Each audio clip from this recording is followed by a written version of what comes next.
नमस्कार दोस्तों, ढोल में पोल चैनल में आप सब मित्रों का हार्दिक स्वागत करता हूं।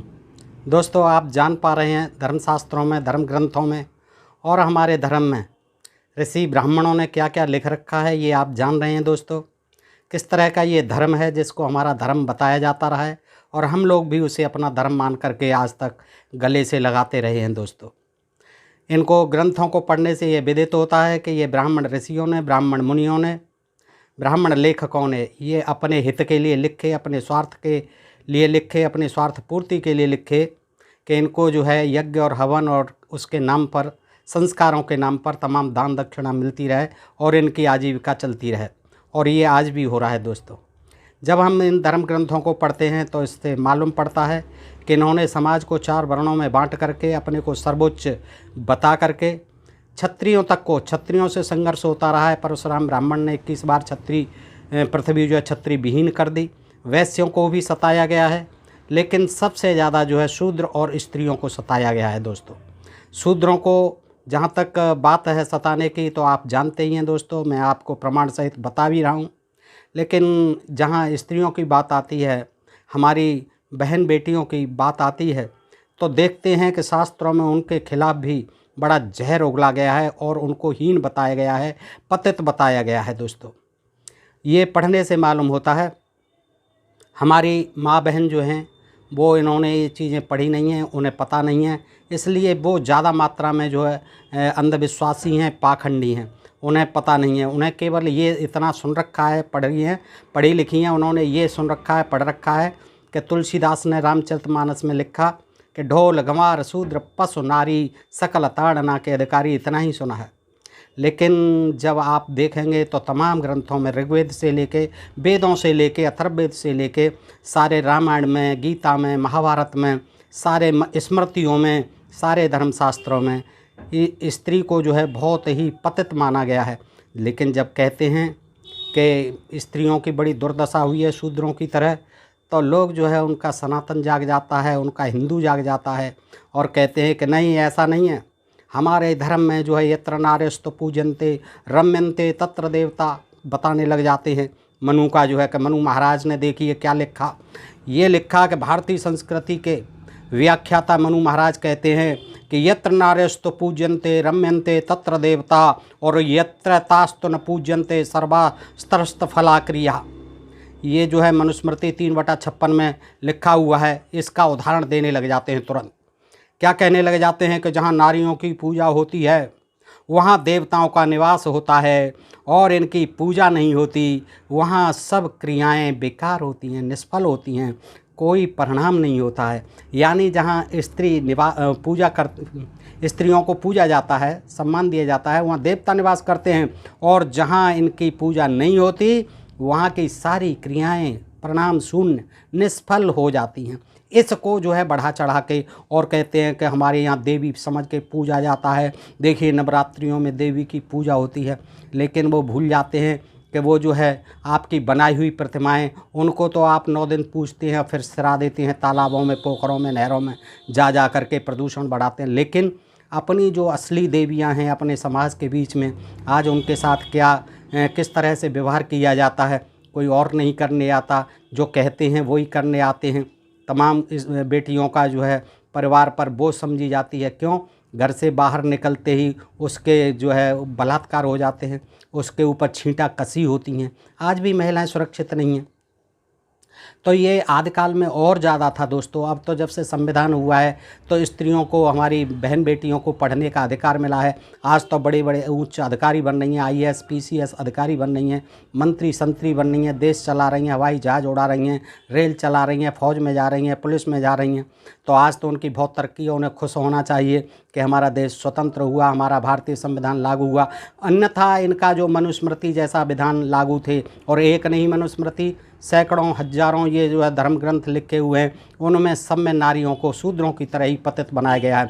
तो दोस्तों, आज का वीडियो बहुत ही प्रासंगिक है, बहुत ही विचारणीय है, देखने योग्य है, और मैं समस्त माँ बहनों से प्रार्थना करूँगा कि वो इस वीडियो को देखें और समझें कि आप जिसको तथाकथित धर्म को धर्म समझती हैं, उस धर्म के शास्त्रों में इन ब्राह्मण ऋषि मुनियों ने इन्होंने क्या क्या लिख रखा है, ये आपको जानना भी ज़रूरी है। तभी आप समझ पाएंगे कि आज जो हमारा संविधान है उसके तहत फिर भी बहुत कुछ तरक्की करने को मिली है, पढ़ने लिखने के अवसर मिले हैं हमारी बहन बेटियों को दोस्तों।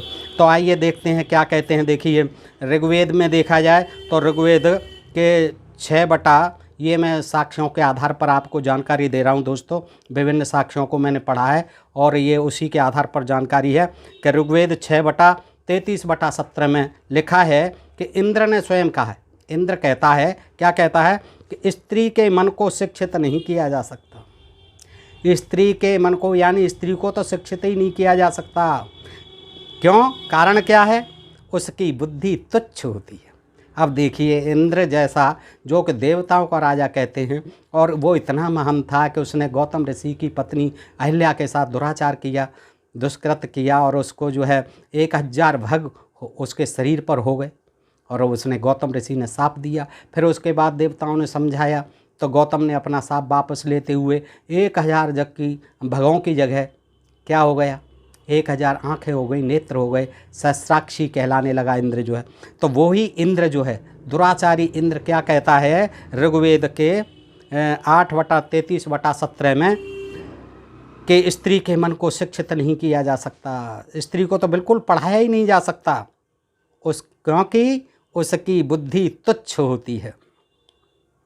और इसी ऋग्वेद में ही आगे कहते हैं 10/95/15 में लिखा है, क्या लिखा है, स्त्रियों के साथ मैत्री। ये ऋग्वेद बता रहा हूँ, जिसको कोई प्राचीन, सबसे प्राचीन धर्म ग्रंथ की पुस्तक कहा जाता है। ऋग्वेद में ये कहा गया है कि स्त्रियों के साथ तो मित्रता नहीं हो सकती, स्त्रियों के साथ मैत्री नहीं हो सकती, इनके, क्योंकि इनके दिल लक्कड़बग्गों के दिलों जैसे क्रूर होते हैं। देखिए, लक्कड़बग्गा तो आप जानते ही होंगे दोस्तों, हाइना को कहते हैं। लक्कड़बग्गा बड़ा ही क्रूर होता है वाकई। तो वो कहता है ऋग्वेद में 10/95/15 में उल्लिखित है क्या कि स्त्रियों के साथ मैत्री नहीं हो सकती, फ्रेंडशिप नहीं हो सकती, जबकि आज तो खूब धड़ल्ले से हो रही हैं, उस समय नहीं हो सकती थी। क्योंकि उस समय क्या कहा जाता था कि इन औरतों के दिल लक्कड़बग्गों के दिलों के जैसे क्रूर होते हैं। अच्छा, अथर्ववेद में देखें तो अथर्ववेद में आप पाएंगे 18/3/1, 18वां मंडल, 3रा सूक्त और प्रथम श्लोक, क्या लिखा है कि स्त्रियों को फुसलाकर, परंपरा की दुहाई देकर और प्राचीन धर्म ग्रंथों का नाम लेकर मृत पति के साथ जिंदा जलने के लिए कहा जाता है उसमें। यानी उनको बहलाया जाता था, फुसलाया जाता था, धर्म की दुहाई दी जाती थी, स्वर्ग प्राप्ति की बात बताई जाती थी जब पति मर जाता था, और उससे कह देता था कि तुझे जिंदा जल जाना चाहिए, अर्थात इसके साथ सती हो जाना चाहिए। इस मंत्र पर माधवाचार्य का प्राचीन भाष्य उपलब्ध है। इसमें लिखते हैं, चतुर्वेद संस्कृत रचनावली प्रथम भाग पृष्ठ 224-225 में, कि स्त्रियों को जो है पति के साथ, मृतक पति के साथ जिंदा जल जाना चाहिए, यही उसके लिए स्वर्ग पाने का एक साधन है, ऐसा साफ लिखा हुआ अथर्ववेद में। तो सती प्रथा चलती इसीलिए थी। जब ये ग्रंथ कहेंगे, हमारे महान ग्रंथ कहेंगे, सती प्रथा इसीलिए चलती थी, जिसे बाद में राजा राम मोहन राय ने और अंग्रेज़ों ने बंद कराया दोस्तों। तो ब्राह्मण ग्रंथ हैं, वेदों के बाद ब्राह्मण ग्रंथ हैं तमाम, जो मनुस्मृति हैं, तमाम उनकी धर्मशास्त्र हैं। उनमें जो है क्या है कि एक ऐत्रेय ब्राह्मण है। ऐत्रेय ब्राह्मण ग्रंथ में जिसे बताया जाता है कि वो 2500 ईसा पूर्व का लिखा हुआ है, 2500 ईसा पूर्व का लिखा हुआ है। तो इस पुस्तक में क्या लिखा है, 7/3/1 में हरिश्चंद्र नारद संवाद है, हरिश्चंद्र नारद संवाद है ऐत्रेय ब्राह्मण में। तो उसमें नारद कहता है, क्या कहता है पुत्रियों के बारे में, कि कृपणम ह दुहिता, क्या कृपणम ह दुहिता, अर्थात पुत्री क्या होती है, कष्टप्रद, कृष्णम होगा, कृष्णम ह दुहिता, अर्थात पुत्री कष्टप्रदा यानी दुखदायिनी होती है। नारद कहता है हरिश्चंद्र से कि पुत्री यानी दुहिता क्या होती है, कष्टप्रदा अथवा दुखदायिनी होती है। दो माने बुरा, हित माने हित करने बुरा करने वाली। और देखिए बेशक जो है पुत्री हमारी नारी का ही एक रूप है, और इस रूप के प्रति कितना तिरस्कारपूर्ण रवैया इन्होंने ग्रंथों में अपनाया है। ऐत्रेय ब्राह्मण के उक्त अंश पर भाष्य करते हुए एक पुराण विद्वान भाष्यकार सायणाचार्य ने, जो कि प्रमुख भाष्यकार हुए हैं वेदों के, सायणाचार्य ने क्या लिखा है कि श्लोक में कि संभवे स्वजनद दुख कार्य कहा संप्रदान समय अर्थधारे कहा यौवने अप बहुदोष दारिका हृदय दारिका पितु हो। यानी जब कन्या उत्पन्न होती है, देखिए जब कन्या उत्पन्न होती है तब स्वजनों को दुख देती है। जब इसका विवाह करते हैं तब यह धन का अपहरण करती है, ले जाती है दहेज में सारा धन। इसीलिए जो है समाज में आज भी ये धारणा है कि लड़की पैदा हो गई सत्यानाश हो गया, बहुत बुरा हो गया, मुंह बन जाते हैं बाप के, माता के, परिवार वालों के कि ये कहाँ से पैदा हो गई। लड़का पैदा होना चाहिए, बड़ी खुशी मनाई जाती हैं, कथा कहानियाँ कही जाती हैं, यज्ञ हवन कराए जाते हैं, संस्कार कराए जाते हैं। बेटी का एक भी संस्कार नहीं होता और रोना पड़ जाता है। इसीलिए इसमें उनका भी दोष नहीं है। समाज ने जो बना रखा है, हमारे धर्म ग्रंथों ने जो व्यवस्था बना रखी है वही आज तक चली आ रही है। तो को क्या होता है कि धन का अपहरण करती है। देखिए ये ग्रंथ कहते हैं जब शादी होती है तब अपहरण करती है धन का, और युवावस्था में जब जवान होती है तो बहुत सी गलतियां कर बैठती है। अब आप समझ रहे होंगे दोस्तों क्या क्या गलतियां करती हैं, उनको गलतियां मानते हैं। इसलिए दारिका अर्थात लड़की पिता के हृदय को चीरने वाली कही गई है। लड़की पिता के हृदय को चीरने वाली कही गई है। हृदय दारिका पितु हो। ऊपर के श्लोक में आपने देखा कि यौवने अप बहुदोष कारिका, यौवन में बहुत से दोष आ जाते हैं, और हृदय विदारिका पितु, पिता के हृदय को चीरने वाली होती है कन्या।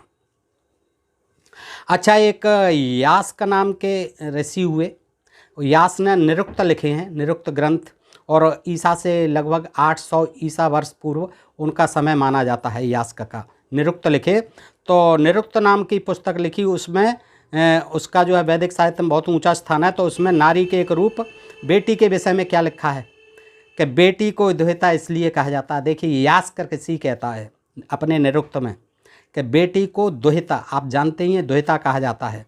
दुहिता इसलिए कहा जाता है कि वह दुरहिता अर्थात बुरा करने वाली, दुरहिता या दुहिता बुरा करने वाली, और दूरे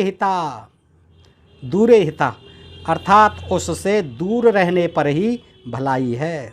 इसीलिए उसको दूर करते थे शादी, कि दूर रहने में ही भलाई है। इन्हीं ग्रंथों के अनुसार वह दोग्धा यानी माता पिता के धन को चूसने वाली है। ये निरुक्त में लिखा हुआ है दोस्तों, निरुक्त 3/4 में।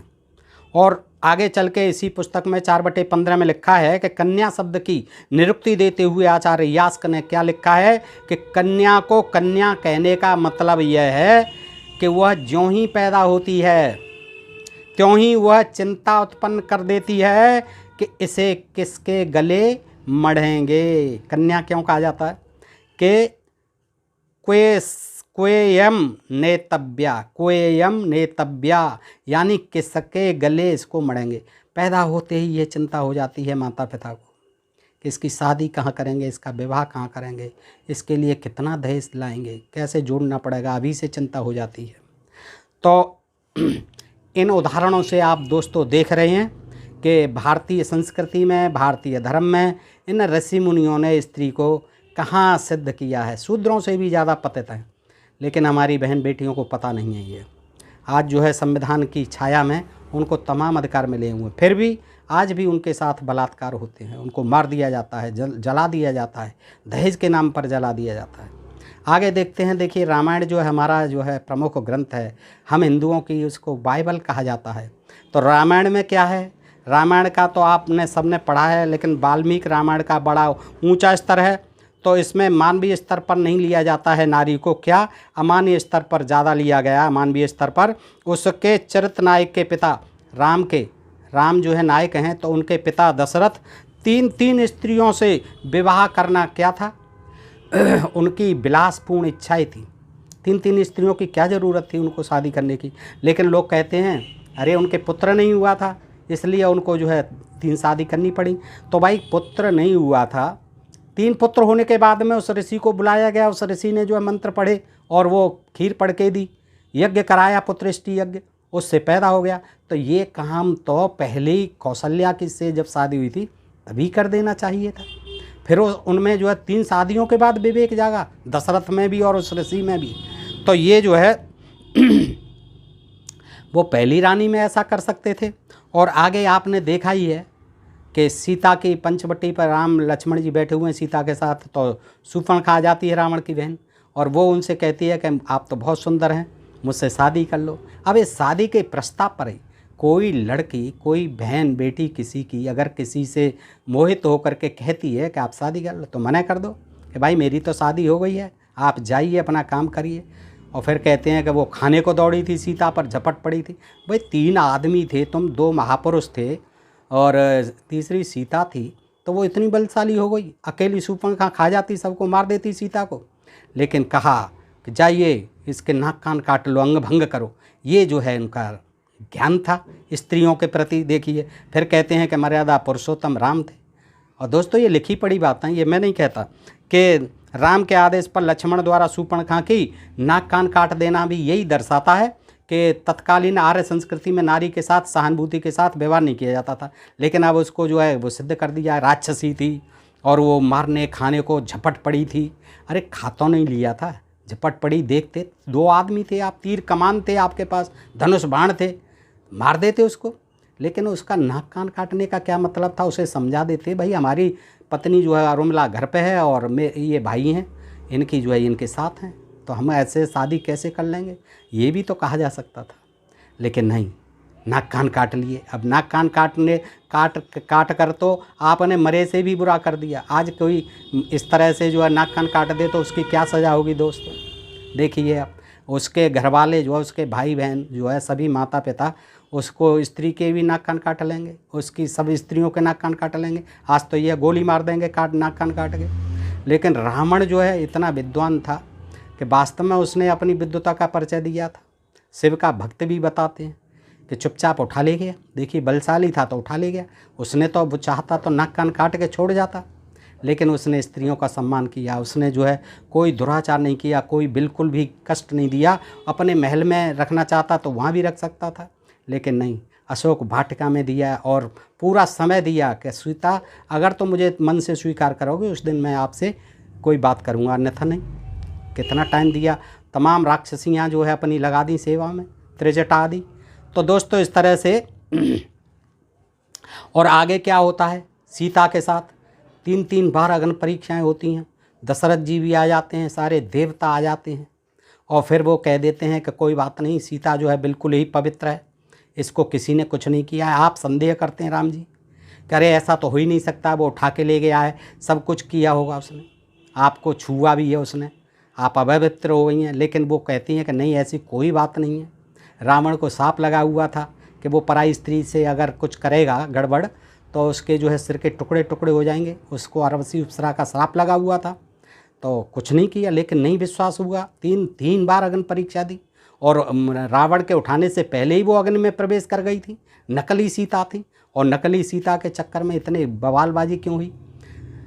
तो उनको बिल्कुल घर से नहीं निकालना चाहिए था। लेकिन गर्भवती होने के बावजूद, जन अपवाद से डरने के बावजूद, या एक बताते हैं कहीं कहीं जो है कि धोबी के कहने से निकाल दिया। तो और फिर ये हमारे सनातनी भाई, हिंदू भाई जो उनके वो बड़े समर्थक हैं, वो नारियों के बड़े विरोधी हैं। इससे यही सिद्ध होता, कहेंगे अरे राम ने क्या बुरा किया था। भाई राम ने कोई बुरा नहीं किया था। जन अपवाद से बचने के लिए एक साधारण आदमी की भी इज्जत होती थी रामराज में, वो रामराज था। एक साधारण आदमी की, मामूली आदमी के कहने पर राम ने अपनी पत्नी को निकाल दिया, तो क्या गुनाह हो गया, रामराज था। राम ने अपनी मर्यादा रखी। एक साधारण आदमी, अरे साधारण आदमी को उस चूतिया के कहने से कोई अपनी पत्नी को कैसे निकाल देगा। आज कोई कितना ही कहता रहा, 100 आदमी कहते रहे, 1000 कहते रहे, लाख कहते रहे, मैं तो अपनी पत्नी को नहीं निकालूंगा। कैसे निकाल दूंगा भाई। मैंने अग्नि परीक्षा भी नहीं ली है, फिर भी है मैं दिन रात रहता हूँ साथ में, तो मैं उसको पत्नी को जानता नहीं कि मेरी पत्नी कैसी, या पत्नी नहीं जानती कि मेरा आदमी कैसा है। क्या बच्चों जैसी बातें लिख रखी हैं, क्या कर देते हैं कि राम राज था। यही राम राज था, गर्भवती पत्नी को धोखे से जो आप निकाल दीजिए। तो काहे को इतने पापड़ बेले थे, उसको वहीं रहने देते अगर निकालना ही था तो ला करके। लेकिन वहाँ राम ने कह दिया था कि अब मैंने तो अपने वंश की कुल और मर्यादा को रखने के लिए, अपने वंश का मान सम्मान प्रतिष्ठा को कायम रखने के लिए ही सीता इतना युद्ध किया है। अब आपकी जहाँ इच्छा हो आप चाहे जहाँ जाइए, आप चाहें तो विभीषण के साथ रहिए। दोस्तों ये सारी लिखी पढ़ी बातें हैं वाल्मीकि रामायण में, आदि रामायणों में। तो ये कहते हैं कि देखिए स्त्रियों की बड़ी इज्जत थी, बहुत, राम ने क्या गलत किया था। लेकिन आज जो बहन बेटियां हैं पढ़ी लिखी हैं, वो ऐसे राम को नकारती हैं कि सीता को जो है गर्भवती होने के बावजूद भी 3-3 बार अग्नि परीक्षाएं देने के बाद भी निकाल दिया। तो वो तो नहीं कहती हैं कि इस तरह से राम ने उचित काम किया। लेकिन दोस्तों मैं भी नहीं कहता हूँ, लेकिन राम का जो लिखा हुआ है इस तरह का वर्णन, तो ये कोई अच्छी बात नहीं है, ना कोई अच्छे रामराज का है उदाहरण है। आगे चलते हैं। उर्मिला को साथ क्यों नहीं ले गए? उर्मिला जो वहाँ तड़पती रही, और उर्मिला का जो कोई ख्याल नहीं किया लक्ष्मण ने, कहीं जिक्र नहीं आने दिया उर्मिला का। तो उर्मिला के साथ भी अच्छा नहीं हुआ है। पढ़ लीजिए, तमाम ग्रंथों में लिखा हुआ है। अब देखिए महाभारत को लेते हैं, रामायण के बाद में महाभारत आता है। तो महाभारत में नारी की स्थिति क्या थी? विलासतापूर्ण, नारी की कोई इज्जत ही नहीं थी। 5-5 आदमियों को सौंप दी जाती थी। माँ ने कह दिया, कुंती ने पूछा कि आज तो हम आपके लिए एक बहुत सुंदर चीज़ लाए हैं, तो बेटा मिल के खा लो, इसको पाँचों मिल के खा लो। अब उन्होंने न देखा कि क्या वस्तु लाएं, कौन सी चीज़ लाएं सुंदर, खा लो बेटा, भोगो। और फिर श्री कृष्ण ने, युधिष्ठिर ने पूछा तो श्री कृष्ण आदि ने, विदुर आदि ने, भीष्म आदि ने, सब ने जो कह दिया कि उचित है। 5 आदमियों के लिए एक द्रौपदी को रख दिया गया, और फिर उसी द्रौपदी को जो है दाप पे लगा दिया। युधिष्ठिर महाराज ने, जिन्हें धर्मराज कहते हैं, जुए में हार गए। ये क्या था? ये महाभारत था। 5 आदमी होते हुए, 5 पति होते हुए भी उस स्त्री को जुए में दांव पर लगा दिया और हार गए। फिर दुशासन जो आता है, भरी सभा में उसका चीर खींचता है, नंगी करता है, वो रोती है, चिल्लाती है, बिलखती है, कहती है कि मैं रजस्वला हूँ, मैं एक ही वस्त्र पहने हुए नंगी हो जाऊँ। लेकिन वो सब गर्दन नीची झुकाए हुए, भीष्म पितामह, सारे पांडव आदि सब देखते रहते हैं तमाशा। तो ये नारी का सम्मान इस तरह से होता था। अच्छा, मनुस्मृति का जो उदाहरण देते हैं कि कहते हैं यत्र, देखिए हमारी मनुस्मृति में मनु महाराज ने लिखा, यत्र नार्यस्तु पूजन्ते रम्यन्ते तत्र देवता। जहाँ स्त्रियों की पूजा होती है, नारियों की पूजा होती है, वहाँ देवता निवास करते हैं। एक श्लोक को ये बता करके सुना देते हैं, लीपापोती करने की कोशिश करते हैं। लेकिन वही मनु महाराज जो है, देखिए आगे मनुस्मृति में स्त्रियों के खिलाफ कितना जहर उगलते हैं, कितना पतित बनाते हैं। पढ़ा नहीं है, इसको नहीं बताएंगे। तो दोस्तों मैं बताता हूँ, बहन बेटियों से आग्रह करता हूँ, अनुरोध करता हूँ कि ये पूरा वीडियो देखें आप और समझें कि हमारे तथाकथित धर्म ग्रंथों में हमारी स्त्री और हमारे शूद्र भाइयों की क्या स्थिति रही है। तो देखिए मनु महाराज कहते हैं 2/213 अध्याय 2 213 में श्लोक में कहते हैं कि पुरुषों को खराब करना स्त्रियों का स्वभाव है। पुरुषों को खराब कर बिगाड़ देती हैं, क्योंकि इनका स्वभाव ही ऐसा है। पुरुषों को खराब करना स्त्रियों का स्वभाव है, अतः बुद्धिमानों को इनसे बचना चाहिए। ये मनु महाराज मनुस्मृति में लिखते हैं, जो कहते हैं कि यत्र नार्यस्तु पूज्यन्ते। जो उदाहरण देते हैं, बताते हैं कि देखिए हमारे मनु महाराज। अब देख लीजिए, सुन लीजिए, ये हो गया। अब आगे कहते हैं कि पुरुष चाहे विद्वान हो चाहे अविद्वान, स्त्रियां उसे बुरे रास्ते पर डाल देती हैं।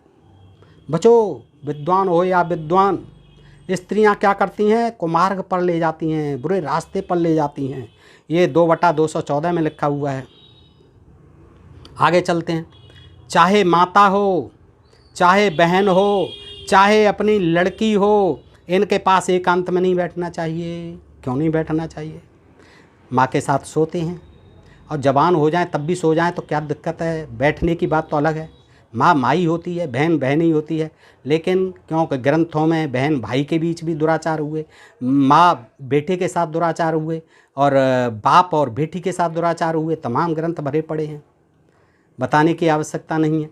तो ये क्या कहते हैं? चाहे माता हो, चाहे बहन हो, चाहे अपनी बेटी हो, इनके पास एकांत में कभी नहीं बैठना चाहिए।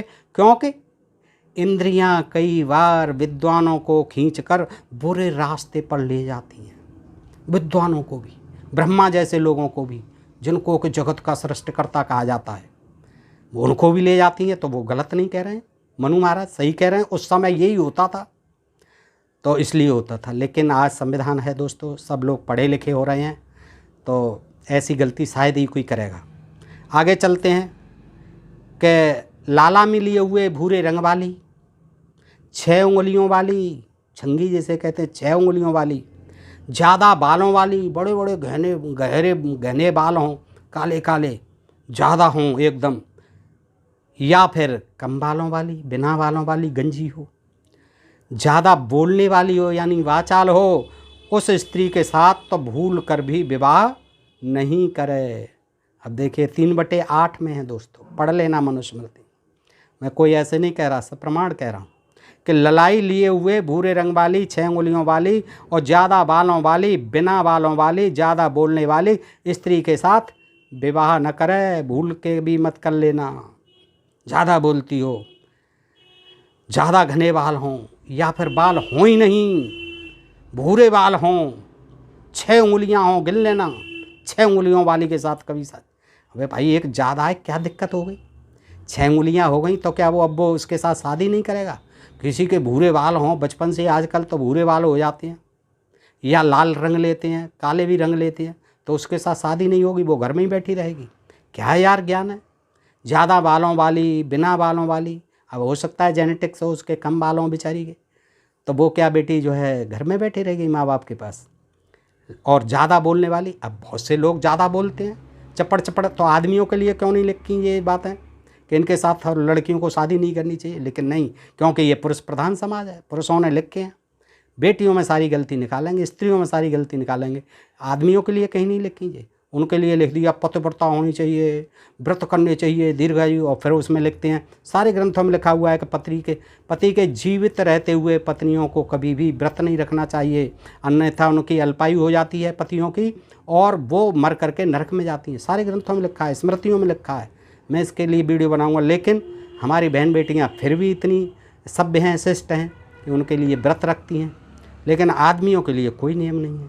अब 6 उंगली हो तो उसके साथ शादी मत करना, मनु महाराज कह रहे हैं, और यही विधान चलते थे तो नहीं करते थे लोग।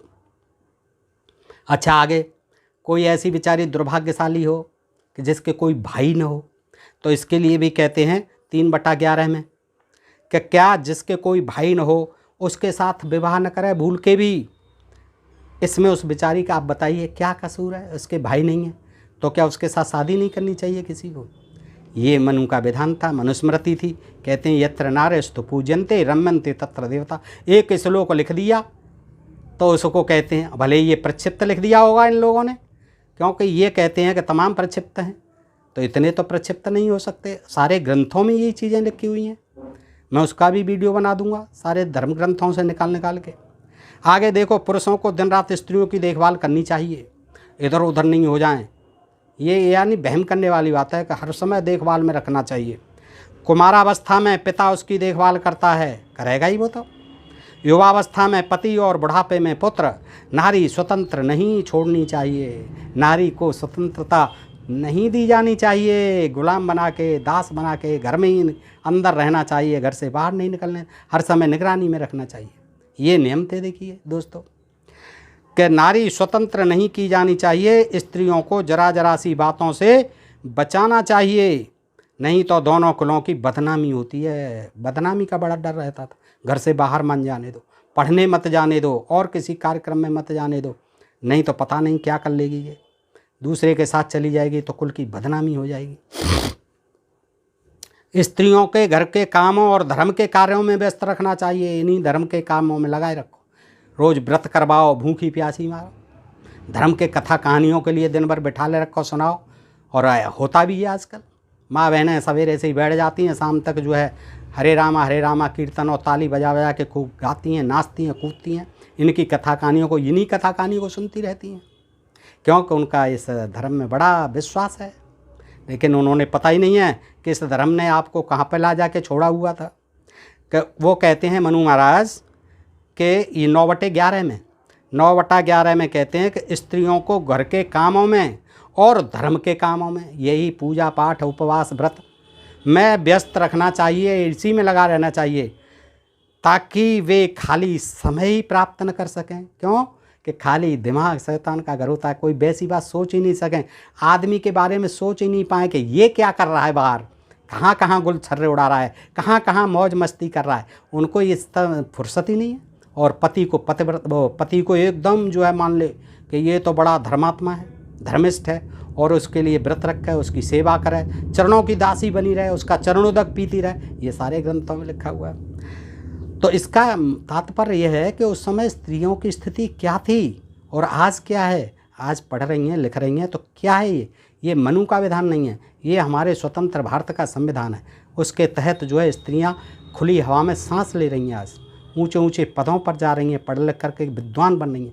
ये कहते हैं उस समय भी बड़ी गार्गी पाला पलाना रहे, तमाम जो हुई थी मैत्रेयी, तमाम जो है विद्वान थी, वो वेद पढ़ती थी।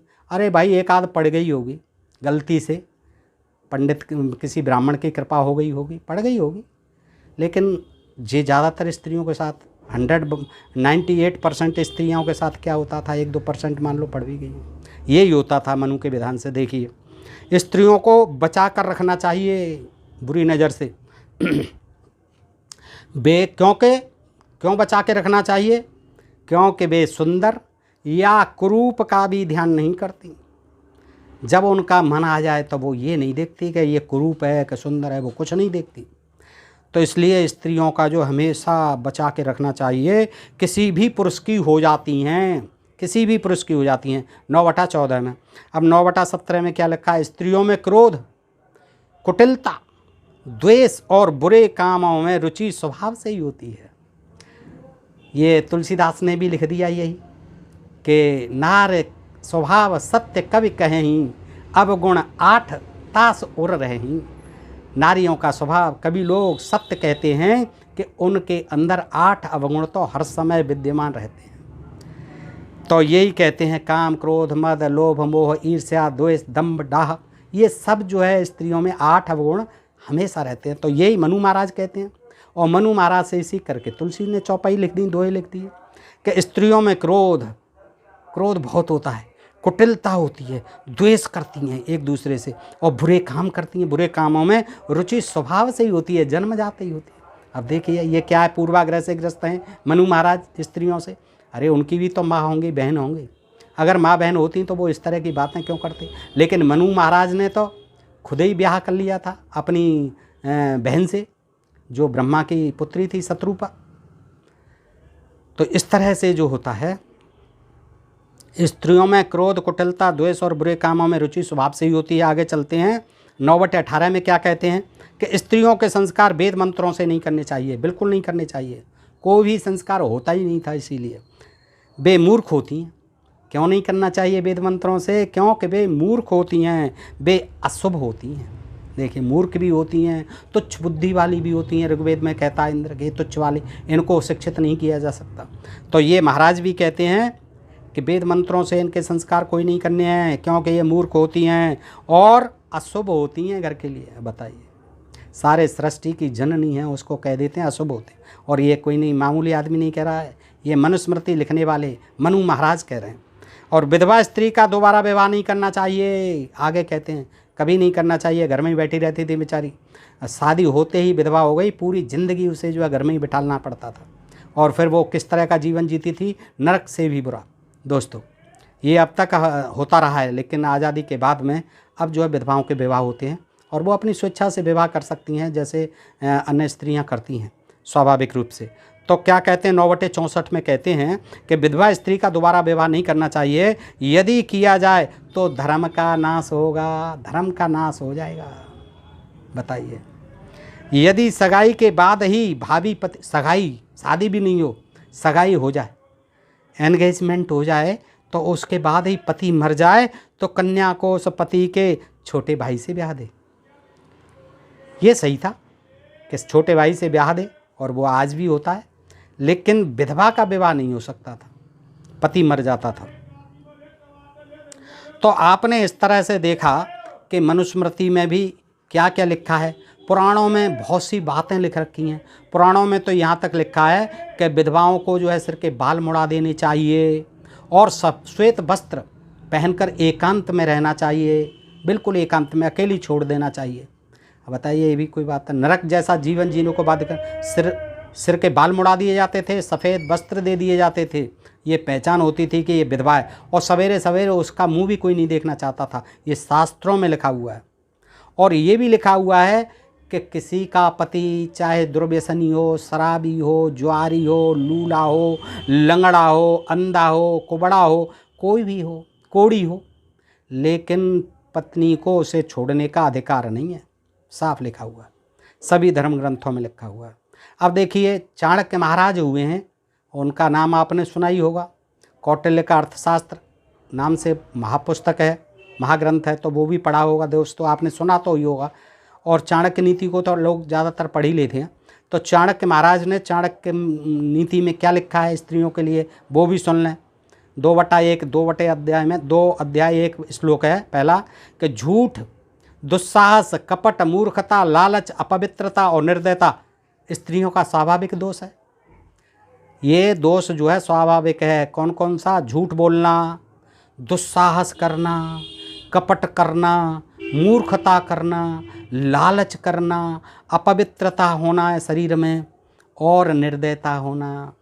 अब ये पुरुषों में होते हैं सारे गुण, पुरुषों के क्यों नहीं लिख रहे हैं? पुरुषों में होते हैं, स्त्रियों में तो किसी में ही होते होंगे 1-8%।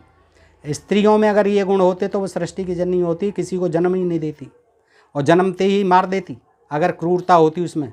क्यों इतना कष्ट सहती?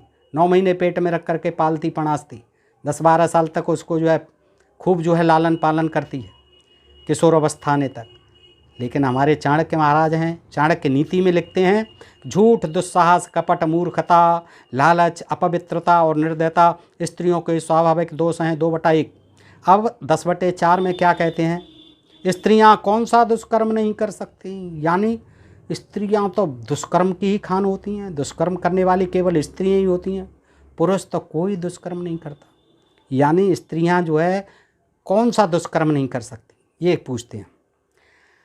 आगे कहते हैं 14/12 में, अग्नि, पानी, स्त्री, मूर्ख व्यक्ति, सर्प और राजा से सदा सावधान रहना चाहिए। क्यों? क्योंकि ये सेवा करते करते ही उल्टे फिर जाते हैं, अर्थात प्रतिकूल होकर प्राण हर लेते हैं। अब सांप की तो बात ठीक है, लेकिन सांप भी बगैर छेड़े नहीं लौटता है कि इसको चलो डसी लूँ, खड़ा हुआ है कोई, नहीं लौटता है। अग्नि भी कहीं नहीं लौटती है, लेकिन चलो अग्नि जलाती तो है ही। पानी भी बहा ले जाता है जब ज़्यादा होता है, लेकिन पानी के बगैर संतुलित मात्रा में हो तो जीवन नहीं है पानी। तो अग्नि है, अग्नि भी जरूरी है जीवन के लिए, वो भोजन ही नहीं बनेगा। तो अग्नि, पानी, स्त्री और मूर्ख व्यक्ति, कहाँ तुलना की है? मूर्ख व्यक्ति। ये इसी को प्रेरणा लेके ढोल गमार शूद्र पशु नारी लिख दिया, सकल ताड़ना के अधिकारी। अब वो भी उसमें जो है ये हमारे विद्वान लोग कहते हैं, अरे नहीं ताड़ना जो है ताड़ते रहो, देखते रहो, ताड़ते रहो, मारना नहीं है। जबकि स्पष्ट है, शब्दकोश में देख लीजिए, ताड़ना का मतलब मारना ही होता है। तो ताड़ना के अधिकारी हैं ये सब। तो ये जो है तमाम व्यर्थ की बातें करते हैं, सच्चाई पर पर्दा डालने की बात करते हैं। और जबकि जो है हमारे नीतिकार, हमारे धर्म ग्रंथ, शास्त्र सभी यही कहते हैं स्त्रियों को। देखिए कि अग्नि, पानी, स्त्री, मूर्ख व्यक्ति, सर्प भी, सांप से भी तुलना है, और राजा से सदा सावधान रहना चाहिए, क्योंकि ये सेवा करते अब राजा किसकी सेवा करता है? करवाता है वो तो। ये सेवा करते करते ही उल्टे फिर जाते हैं और प्रतिकूल होकर के प्राण हर लेते हैं। ये जो है 14/12 में। अब 16/2 में लिखा हुआ है चाणक्य नीति में, स्त्रियां एक के साथ बात करती हुई दूसरे की ओर देख रही होती हैं और दिल में किसी तीसरे का चिंतन हो रहा होता है। कितना डाउट करते थे चाणक्य महाराज कि बिल्कुल जो है डुबा के रख दी। इन्हें किसी एक से प्यार नहीं होता, जबकि उल्टा है, आदमी किसी एक से प्यार नहीं करता, कोई 1% ही ऐसा होगा। और स्त्रियां जो है 99% जो है स्त्री अपने पति के प्रति प्यार रखती हैं, मर्यादा में रहती हैं। 1% की बात अलग है। अपवाद सब जगह होते हैं। तो क्या कहते हैं 16/2 में कि स्त्रियां एक के साथ तो बात करती हैं, दूसरे की ओर देखती हैं और तीसरे का दिल में चिंतन करती हैं। देखिए 3 जगह दिमाग होता है, इन्हें किसी से प्यार नहीं होता। अच्छा, एक जो है हमारे भर्तहरि नामक के बड़े विख्यात संत हुए हैं, महात्मा हुए हैं भर्तहरि। उन्होंने श्रृंगार शतक और वैराग्य शतक लिखी हैं पुस्तकें। तो उनमें जो है स्त्रियों के लिए बड़ी घटिया किस्म की बातें लिखी हैं उन्होंने, और उनकी बड़ी भर्त्सना की है, उन्हें नीच बताया है, नीच सिद्ध करने का प्रयास किया है। श्रृंगार शतक के 76वें पद्य में लिखा है उन्होंने कि स्त्री संशयों का भंवर, उद्दंडता का घर, अच्युत अनुचित काम की शौकीन, बुराइयों की जड़, कपटों का भंडार, अविश्वास की पात्र होती हैं। अविश्वास की पात्र होती हैं, कभी विश्वास नहीं करना चाहिए। महापुरुषों को सब बुराइयों से भरपूर स्त्री से दूर रहना चाहिए। न जाने धर्म का संहार करने के लिए स्त्री की सृष्टि किसने कर दी। अच्छा, हमारे जो है 8वीं सदी में महान दार्शनिक हुए शंकराचार्य, जिनके बाद ये शंकराचार्य हमारे यहाँ चलने लगी परंपरा। शंकराचार्य 4 शंकराचार्य होते हैं। तो शंकराचार्य हुए, आदि शंकराचार्य बड़े ही दार्शनिक थे, विद्वान माने जाते हैं, हिंदू धर्म के अधिष्ठाता माने जाते हैं। तो क्या कहते हैं वो स्त्रियों के विषय में कि नारी नरक का द्वार है।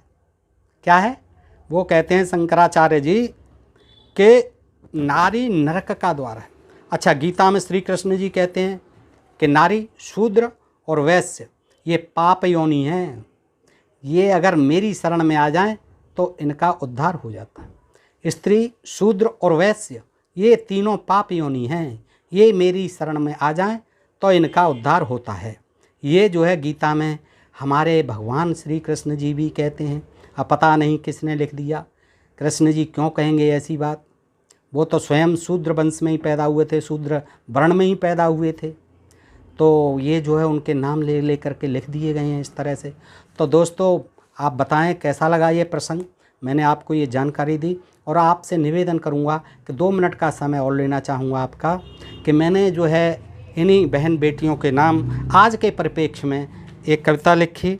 दोस्तों इसको सुन लें आप, और ख़ास तौर से मैं बहन बेटियों से अनुरोध करूंगा कि वो मेरी इस कविता को ज़रूर सुनें, मन से सुनें।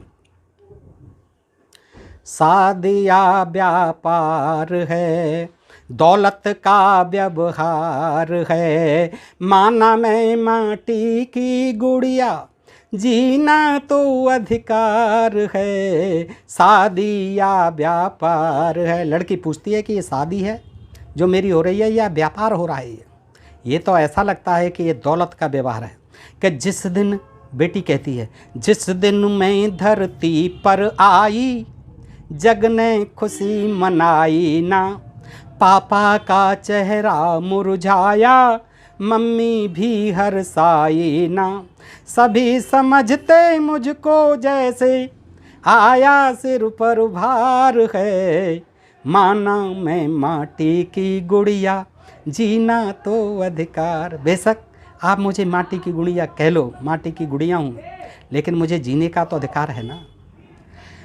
मेरे पीछे भैया आया, देखिए समाज में कैसी विसंगतियाँ हैं कि जब बेटा होता है तो कितनी खुशी होती है। लड़की कहती है, पीछे आया मेरे भैया, भारी खुशी मनाई है, लड्डू और बतासे बांटे, दावत भी करवाई है, कथा भागवत यज्ञ कराते, होते मंगल चार है, माना मैं माटी की गुड़िया, जीना तो अधिकार। बड़े बड़े मंगलचार होते हैं जब पुत्र पैदा हो जाता है, बड़े बड़े संस्कार होते हैं, पुंसवन संस्कार गर्भाधान से लेकर के शुरू हो जाते हैं जन्म तक।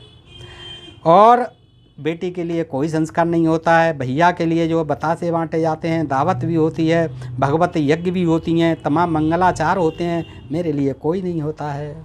और वे वास्तव में सही है दोस्तों। आगे क्या होता है, जी भर सही उपेक्षा मैंने, पग पग पर उपहास सहा, अबला अबला ही रहेगी, जग वालों ने यही कहा, पिया गरल पर रही अमर में, मैंने पग पग पर जहर को पिया, ये अपमान रूपी जहर। कि अबला है, ये तो अबला ही रहेगी, क्या होगा इसको पढ़ा लिखा करके, क्या होगा इसको जो है खेल कूद में जाने से, क्या होगा इसको भर्ती में जाने से, पुलिस की में, अबला है, घर में ही रहना चाहिए से। पिया गरल पर रही अमर में, मानी कभी नहार है, माना मैं माटी की गुड़िया, जीना तो अधिकार है। आते ही ऋतुराज हर कली, खिलती ले अंगड़ाई है, भ्रमर देखते ही ललचाते, क्या अनुपम छवि पाई है। जब यौवन आता है तो 16 सावन झूले मैंने, गागा गीत मल्हार है, माना मैं माटी की गुड़िया, जीना तो अधिकार है। आगे देखें दोस्तों, मुझे पालने माता पिता ने बेशक कष्ट उठाए हैं, नींद उड़ाई रातों ने तो दिन ने चैन गंवाए हैं, रहते वे बेचैन बसाने, मेरा सुखद संसार है, माना मैं माटी की गुड़िया, जीना तो अधिकार है। मेरा जन्म होते ही मेरे माँ बाप की नींद उड़ जाती है, बेशक मुझे पालने के लिए बेचारे बहुत कष्ट भी उठाते हैं, आजकल तो पढ़ाते भी हैं, लिखाते भी हैं, खूब खर्चा उठाते हैं, और मेरा सुखद संसार बसाने के लिए वो दिन रात बेचैन रहते हैं। स्थितियाँ ऐसी हैं, तमाम दहेज मांगा जाता है। आगे कहती है कि धन से जिसे खरीदा मेरे वो पतिदेव बताए हैं, ये पतिदेव हैं, खरीद लाए पिताजी। धन से जिसे खरीदा मेरे वह पतिदेव कहाए हैं, परम पूज्य बतलाए मैंने हृदय से अपनाए हैं। बेटा यही तेरे पति हैं, पूज्य हैं, इनके चरणों की सेवा करना दिन रात, यही पाठ पढ़ाया जाता है। परम पूज्य हैं ये, परम पूज्य बतलाए मैंने हृदय से अपनाए हैं, छूटा माता पिता का आश्रय, मिला नया घर द्वार है, माना मैं माटी की गुड़िया, जीना तो अधिकार। लेकिन वहाँ पहुँच जाती है, अपना घर द्वार छूट जाता है माँ बाप का, नया घर द्वार में पहुँच जाती है बिटिया। वहाँ क्या होता है, नया संसार मिलता है उसे।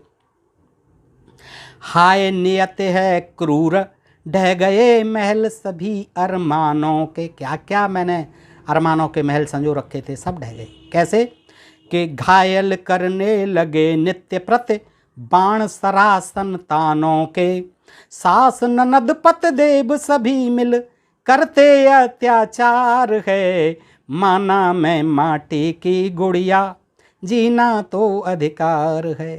कार नहीं लाई, लाई तो ये सस्ते वाले ले आई, अच्छी कंपनी की लानी थी, टाटा की लानी थी, टाटा सफारी लानी थी। आजकल तो जन कौन कौन सी चल रही हैं दोस्तों, ये ताने होते हैं, ये नहीं लाई, वो ना लाई, इतना तय हुआ था, इतना नहीं दिया।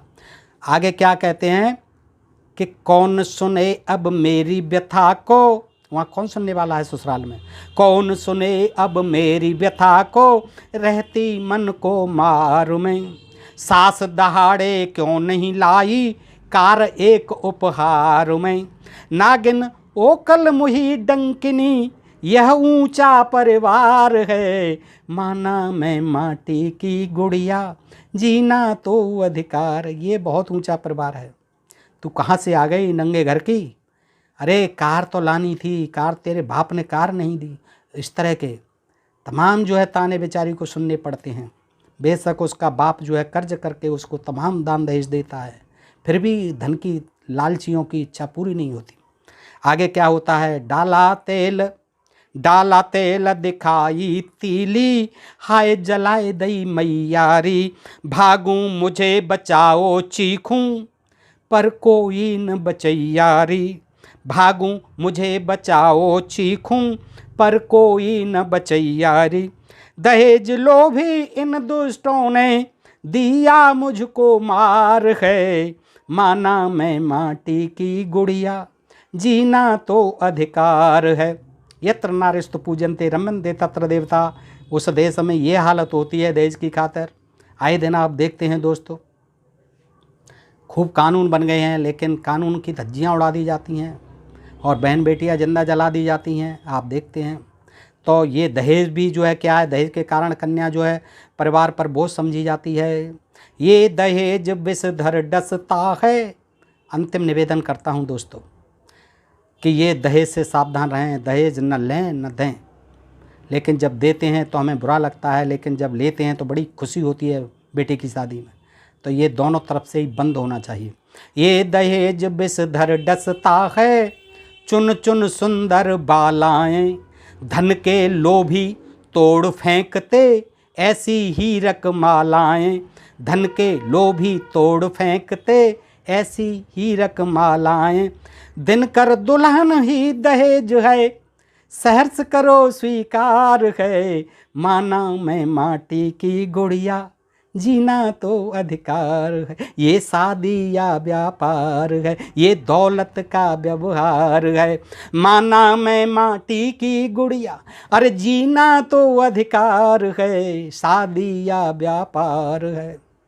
तो कहते हैं कि हमारे यहाँ तो बड़ी पूजा होती है स्त्रियों की।